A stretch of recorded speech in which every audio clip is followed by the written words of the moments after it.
दोस्तों, आज के इस वीडियो में हम आपको एक ऐसे व्यक्ति के बारे में बताने जा रहे हैं जिसने शेयर बाजार को भारत के हर घर में पहुंचाने में एक अहम भूमिका निभाई है, जिनकी मेहनत के चलते आज शेयर बाजार में निवेश करना और उससे लाभ कमाना हर किसी के लिए आसान हो गया है।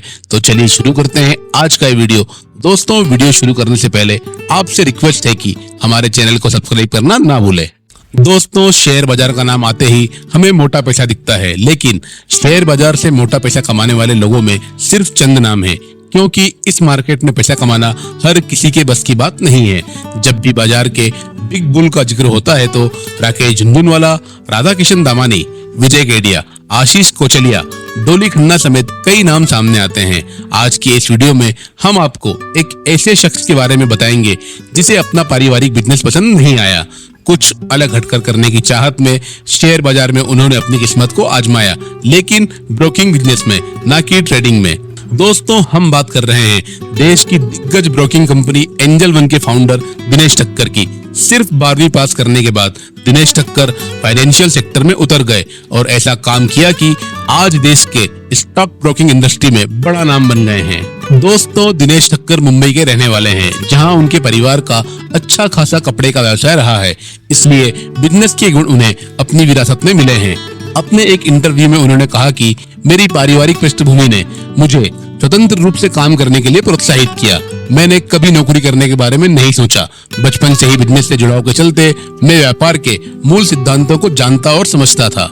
अपनी पढ़ाई पूरी करने के बाद दिनेश ठक्कर ने 1990 के दशक की शुरुआत में फाइनेंशियल सेक्टर में कारोबारी भविष्य बनाने की शुरुआत की। हालांकि उन्होंने स्टॉक मार्केट ब्रोकिंग इंडस्ट्री में जिस समय कदम रखा, उस वक्त बाजार में हर्षद मेहता का दौर चल रहा था।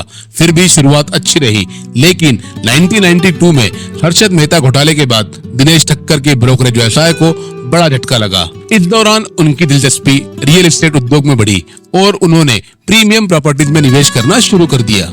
दिनेश ठक्कर कहते हैं कि शेयर बाजार से पैसा कमाना इतना आसान नहीं है। हालांकि मैंने भी तेजी से मार्केट से कमाने की सोची। अपार संभावनाओं से भरे इस बाजार में मैंने उधार लिए पैसों से कुछ शेयरों में निवेश किया। पहले के कुछ महीनों में मुझे मुनाफा हुआ और उसके बाद कुछ महीनों में घाटा हुआ।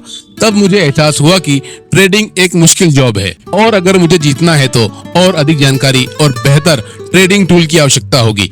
इसके लिए उन्होंने बाजार की अस्थिरता को बेहतर ढंग से समझने के लिए फंडामेंटल और टेक्निकल एनालिसिस पर छपी बुक्स को पढ़ना शुरू किया और अपनी समझ को विकसित किया और बेहतर बनाया। अपनी सभी तैयारियों को पूरा करने के बाद और शेयर बाजार की बारीकियों को समझने के बाद दिनेश ठक्कर ने 8 अगस्त 1996 को एंजल वन लिमिटेड को स्थापित किया। उस समय इसे एंजल ब्रोकिंग लिमिटेड के नाम से जाना जाता था। यह भारत के सबसे पुराने खुदरा ब्रोकिंग हाउसों में से एक है। आज से 27 साल पहले दिनेश ठक्कर के पास सिर्फ 3 लोगों की टीम थी और कमाई ना के बराबर थी, लेकिन अब उनकी कंपनी में हजारों कर्मचारी काम कर रहे हैं। ठक्कर की इस व्यावसायिक यात्रा में एक और प्रेरक अध्याय है जो जुड़ा हुआ है रिलायंस इंडस्ट्रीज के संस्थापक और दिग्गज उद्योगपति धीरूभाई अंबानी से उनकी मुलाकात पे। अपने सब ब्रोकिंग व्यवसाय के शुरुआती दिनों में ठक्कर को अंबानी से मिलने का मौका मिला, जिन्होंने उनका बिजनेस कार्ड स्वीकार कर लिया। ये उनके लिए एक बड़ी बात थी। अंबानी ने जिस तरह से भारतीय उद्योग में क्रांति ला दी थी, उसी से प्रेरित होकर ठक्कर ने रिलायंस इंडस्ट्रीज के शेयरों पर बारीकी से नजर रखी। कैसे एक समय में उनका मूल्य सिर्फ 48 रुपए था।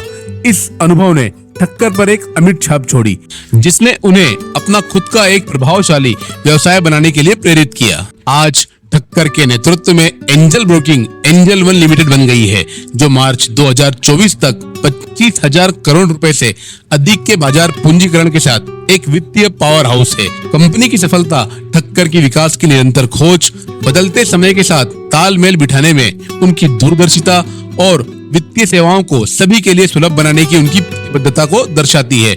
आज एंजल वन भारत में एक अग्रणी वित्तीय सेवा कंपनी है, जो वित्त के माध्यम से सशक्तिकरण के ठक्कर के मिशन को मूर्त रूप देती है। तो दोस्तों, कैसा लगा आपको हमारा ये वीडियो? हमें कमेंट सेक्शन में कमेंट करके जरूर बताइएगा और साथ ही हमारे चैनल को सब्सक्राइब करना ना भूलें। हमारे साथ बने रहने के लिए धन्यवाद।